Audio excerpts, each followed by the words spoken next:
anak-anak, selamat pagi. Bagaimana kabar kalian? Semoga kalian masih selalu sehat dan semangat. Pada hari ini kita akan belajar tentang permintaan dan penawaran yang akan kita bahas pada hari ini. Pembelajaran kita pada hari ini masih seputar tentang teori ekonomi. Untuk lebih jelasnya, ayo kita simak sama-sama pembelajaran pada hari ini. Yang akan kita bahas pertama adalah tentang permintaan. Apa sih permintaan itu? Ayo kita cari tahu pengertiannya. Jadi, permintaan itu jumlah barang yang ingin dibeli oleh masyarakat dengan berbagai tingkat harga tertentu, disebut dengan permintaan. Kemampuan manusia untuk melakukan permintaan terhadap suatu barang dan jasa sangatlah terbatas. Adapun keterbatasan manusia dalam melakukan permintaan dipengaruhi oleh faktor-faktor yang mempengaruhi permintaan. Apa saja ya faktor-faktornya? Yang pertama ada harga barang. Yang kedua ada pendapatan masyarakat. Yang ketiga ada selera masyarakat. Dan yang keempat kualitas barang.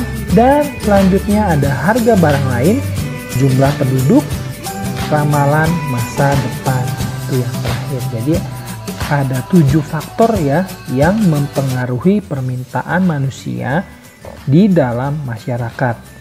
Untuk lebih jelasnya, ayo kita simak satu persatu penjelasan dari faktor-faktor tersebut. Yang pertama adalah harga barang.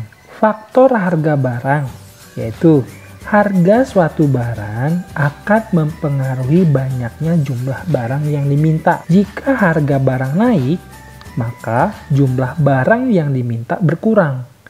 Dan sebaliknya, apabila harga turun, maka jumlah barang yang diminta akan bertambah banyak. Selanjutnya ada pendapatan masyarakat.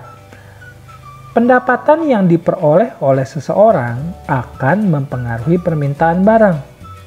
Jika pendapatan rata-rata setiap orang naik, maka akan mempengaruhi jumlah barang yang mereka minta. Sebaliknya, apabila pendapatan turun, tidak memiliki pendapatan, maka akan sangat mempengaruhi berkurangnya jumlah barang yang diminta di masyarakat. Selanjutnya, ada selera masyarakat. Nah, selera ini sangat mempengaruhi permintaan seseorang. Apabila seseorang tersebut sangat menyukai suatu barang, walaupun harga barangnya tersebut mahal, mereka akan membelinya, bahkan menghiraukan kenaikan harganya. Apabila selera masyarakat terhadap barang tersebut rendah, maka permintaan barang pun juga rendah. Yang selanjutnya ada kualitas barang. Setiap orang menginginkan barang yang berkualitas, sehingga kualitasnya sangat mempengaruhi permintaan. Jika kualitas barang bagus dan harga barang tersebut lebih mahal sedikit dari barang yang lain, maka masyarakat lebih memilih barang yang kualitasnya bagus walaupun harganya juga mahal. Sebaliknya, kalau kualitasnya jelek, harganya juga di bawah, masyarakat jauh lebih memilih kualitas yang bagus dibandingkan kualitas yang buruk. Selanjutnya ada harga barang lain. Nah, apa ya harga barang lain? Banyak sedikitnya jumlah barang yang diminta biasanya dipengaruhi juga oleh harga barang lain. Apabila harga kopi lebih mahal dari harga teh, maka masyarakat cenderung membeli teh. Akan tetapi kalau harga kopi lebih murah dari teh, bagi mereka ya yang uangnya terbatas, maka masyarakat akan membeli kopi yang merupakan pengganti teh. Selanjutnya ada jumlah penduduk. Jumlah anggota keluarga akan sangat mempengaruhi jumlah permintaan. Begitu juga dengan bertambahnya jumlah penduduk suatu negara, maka akan sangat mempengaruhi permintaan terhadap barang. Yang terakhir, ramalan masa depan. Pada saat krisis ekonomi seperti sekarang ini, harga barang cenderung berubah-ubah, bahkan cenderung naik. Masyarakat akan menambah permintaan terhadap barang kalau perkiraan harga barang tersebut di masa yang akan datang naik. Akan tetapi, apabila keadaan perekonomian negara sudah semakin baik, maka harga cenderung turun dan masyarakat bisa memperoleh ekonomi yang stabil.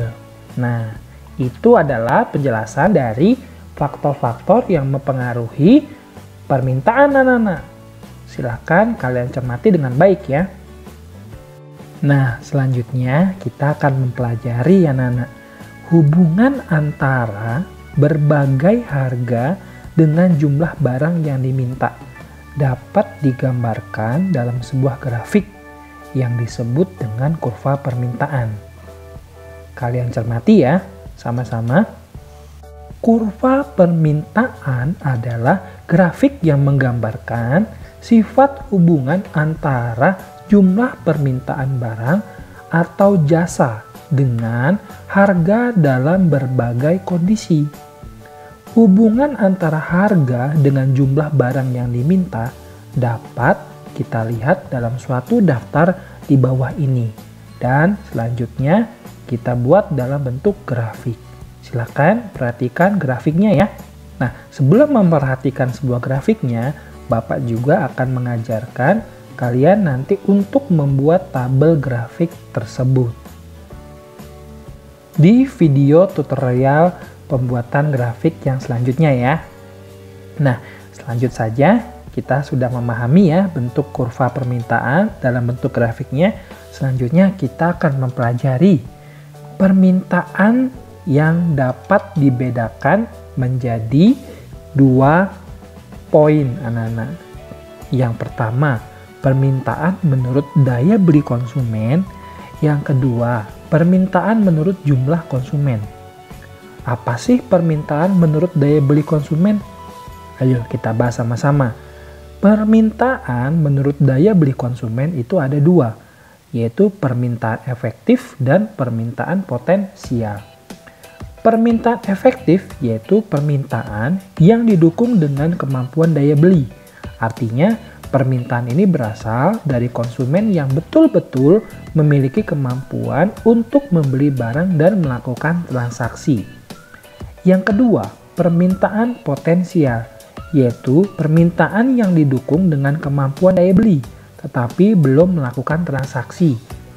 Artinya, permintaan ini masih berupa keinginan untuk membeli dan belum melaksanakan transaksi. Selanjutnya, ada permintaan menurut jumlah konsumen. Ada 2. Yang pertama, permintaan individual dan yang kedua, permintaan pasar. Ayo, kita langsung bahas. Permintaan individual adalah permintaan dari masing-masing orang terhadap suatu barang. Permintaan ini tergantung dari kemampuan masing-masing orang. Yang kedua, permintaan pasar, yaitu permintaan yang dilakukan oleh masyarakat pada umumnya. Permintaan ini dapat dihitung dengan menjumlahkan permintaan masing-masing orang atau individu.